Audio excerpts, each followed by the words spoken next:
Hello, welcome to the tutorial for Titan practice management software. This is regarding the new ICD 10 updates. As of October 2015, I'm sure you're all aware of the fact that we have to update our codes from ICD 9 to ICD 10. Now, please keep in mind, ICD 9, there's approximately 17,000 ICD 9 codes. Updating to ICD 10, there's about 68,000. So we're looking at about 4 times as many codes in the ICD 10. So to transfer ICD 9 to ICD 10, there is going to be a lot of codes that we have to be aware of. But it's a lot more specific. It tells the story of the patient a lot better. And it also differentiates between left side, right side, whether it's an acute, it's a exacerbation, or it's a result of pertaining to the initial encounter, the subsequent encounter, or the sequelae. Anyways, let's begin here.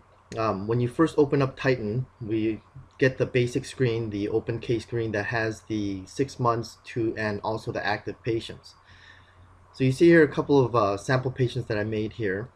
We can click into this. Now, for those of you who want to transition, say you have a patient pre-October 2015. You've been treating them, but they haven't come for a while. They came back, and now you wanted to update their information. So we're not talking about active patients like in personal injury or workers' comp cases. Well, where say the patient came into your office before October 2015, you can continue to use the ICD-9 codes until the patient is discharged. However, say it's an insurance patient where you have to utilize the new ICD-10 codes. So if that's the case, you open up the patient case details here, and you'll see a button on the bottom left. It says ICD-9 code conversion. Well, if you click this to 10. And right now, this patient, if we open up the SOAP charts here, you see the codes are ICD-9. I'm going to close this. Now, if you want to convert it to ICD-10, click here. And it says, are you sure you want to convert to ICD-10? Because once you convert to ICD-10 from 9, you will not be able to convert back to 9. So you click yes, and you'll see that these are the codes that the patient has currently been diagnosed with in ICD-9. So if you want to convert to ICD-10, it will give you options of which one you want to convert to. So for TMJ, there's just one, so you click that. Now cervical spine subluxation, if we click here, you can see that there is a bunch of options for what you want to convert to. So if you want to convert to subluxation C2 to C3, you can add that. And then shoulders sprain strain, if you want to click here, it gives you a differentiation between right, left sprains, unspecified sprains, or shoulder strain. So say it's a right shoulder sprain, and then you press transfer, and it's asking you to confirm once again. Press yes, and it's now has been transferred. So if we open up the SOAP charts, you can see that it has been transferred to ICD-10. So this is one quick way to transfer codes for existing patients for insurance purposes. Now, there's a few updates that have occurred. If we close all this, you can go to the data section, billing codes. You see the ICD-9 codes and ICD-10 codes. You click the ICD-10, and you'll see that you'll have them by the code, the group, service, and description. You notice that some of these are highlighted. Once again, we put in as much codes as possible that's relevant to chiropractors. I know there's a ton more. Obviously, we're not going to be able to input all 68,000 codes in here. If there's any codes that you guys like using but it's not in here, you can always just click here and you can add to it. If you click a certain say cervical area, you click a code. Once again, from ICD-9, if you want to be able to correlate something to the ICD-9 to ICD-10, you can always click here. and it'll give you a lot of different options. So like if we put in a cervical sprain code, then if you ever want to do a transfer, it'll correlate the ICD-9 to the ICD-10. Also, if you click favorites here, it will bold it so you know that it's in your favorites. And cancel that. So if we go into our favorites here, you can designate whatever code that you want. If you click here and you click this, it'll drag this code over to your favorite side. So I already have our favorites set up, and this is the default that's going to come with your update.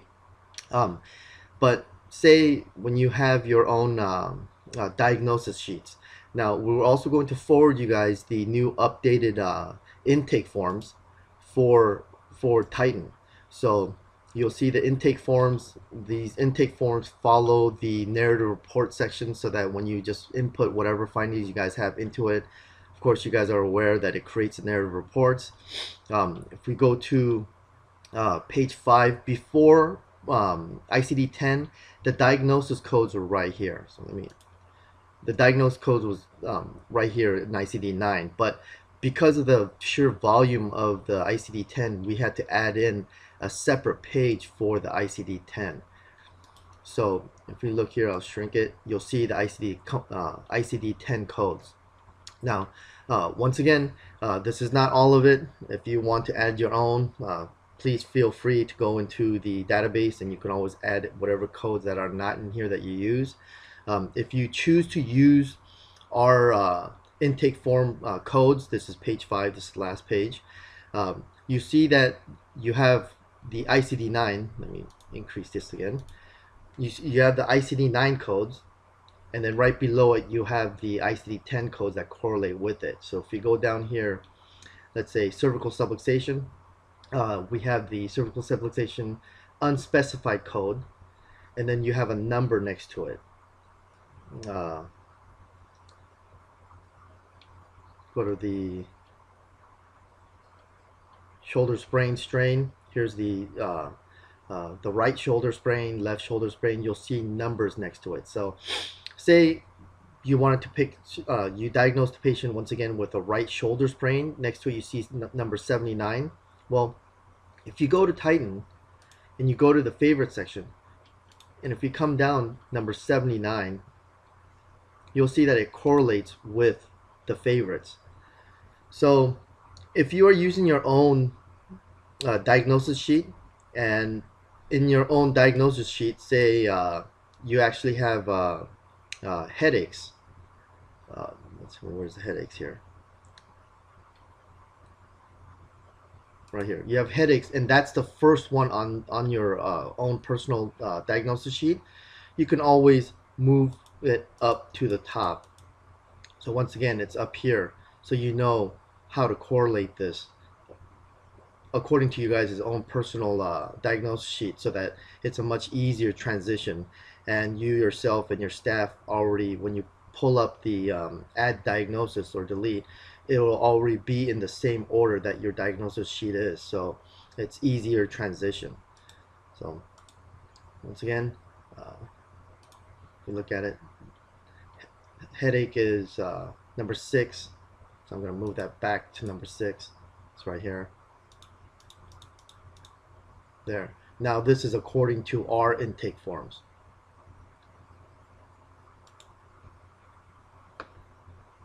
If we look at the actual intake forms, this was the initial intake form, so we can see that.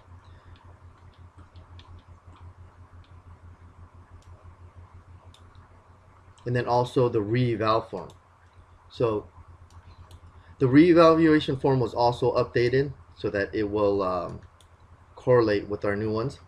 But what we did was, instead of making the re-eval forms 2 separate pages, basically we made the re-eval forms correlate with the initial diagnosis form. So if you can look at it, here's the diagnosis form. In the ICD-9 re-eval form, all the diagnoses were on here, the common ones that we use, the favorites.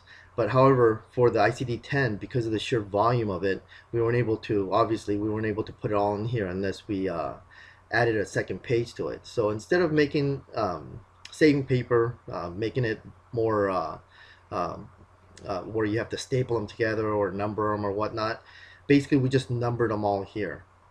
So 1 through 145.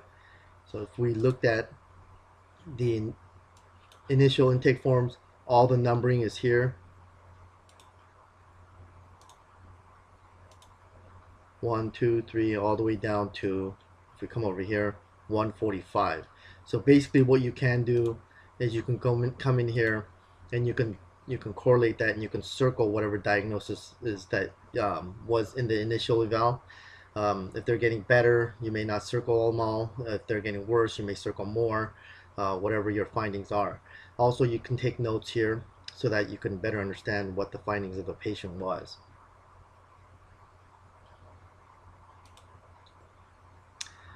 Okay, that's it. It's very quick. Uh, Good luck to you guys. I know that transitioning to ICD-10 is somewhat of a pain. However, you will find out that this is actually a better procedure for the patient. It's a lot more specific, and I believe that it's going to be a lot easier to be able to diagnose and be aware of what's going on with the patient.